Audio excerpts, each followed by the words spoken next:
share with you on Sunday and on New Year about many astronomical events, or we call the celestial body in the heavenly, the things that happen, and all of these things point to the time and signify and tell and predict and reveal that there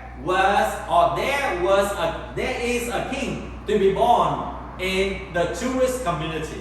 That's very clear. Now, in the 7 BC, we see that in the 7 BC, there was 3 times of the Jupiter and the Saturn conjunction.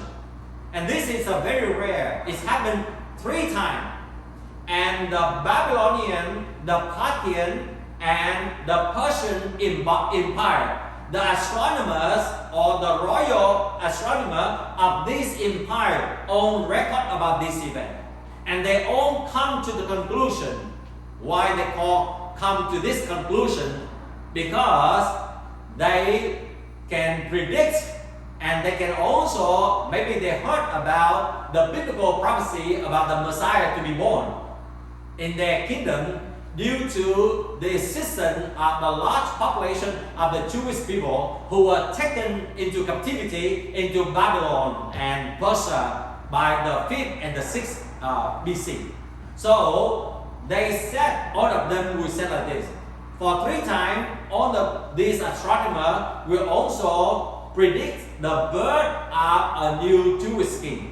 Or sometimes they said the rise of the ruler. And many times they said the king from the west, meaning to say about the Jewish according to their geography. So all of these times they wrote and they said the same thing, the birth of a new Jewish king.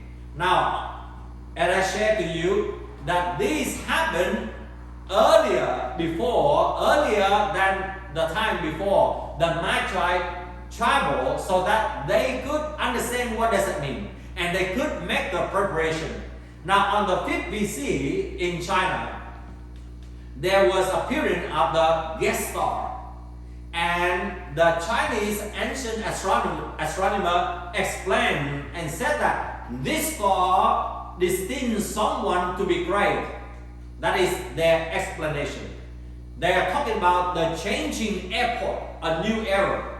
And then on the 5th and the 4th BC, there happened the new star, and this is recorded in the Babylonian and Persian Empire by their own royal astronomers.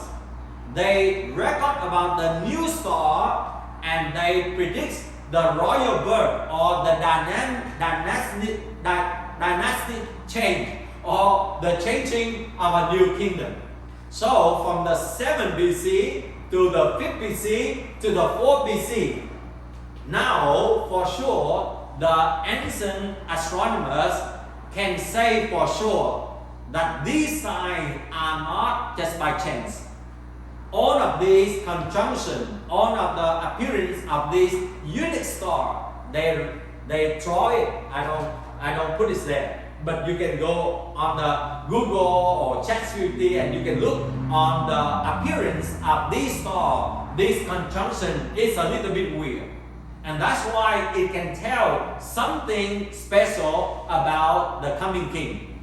And now on the 3rd BC and also on the 2nd BC, there was a conjunction of the Jupiter and the Venus. Now, the reason why that you can see again the Jupiter, the Saturn, and the Venus. Saturn is closely associated with the Jewish kingdom in those days. Okay? And when we talk about the Jupiter, according to them, it talk about the royal and it talking about the divinity. When they talk about the Venus, it talk about the morning star. Now, you and I can easily understand who is that morning star referred to. The morning star referred to here for sure, that is about the Messiah or the Lord Jesus Christ.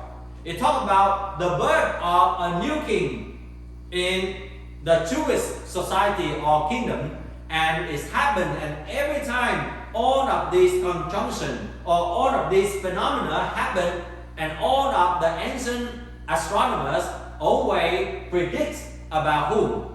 about the birth of the Lord Jesus Christ as we knew today. Now on the 2nd BC, the comet was out of Altair. Now Altair in the Chinese astronomy in those days, they explain it is the new epoch, but it's also the perfect sacrifice. Who is the perfect sacrifice? No one else except the Lord Jesus Christ. He came as a sacrifice, as an atonement to redeem all of us. So, and then on the 1st BC, this happened very clear. We call the ball star at Aquila. And all of them will say for sure, this, the new king, already been born.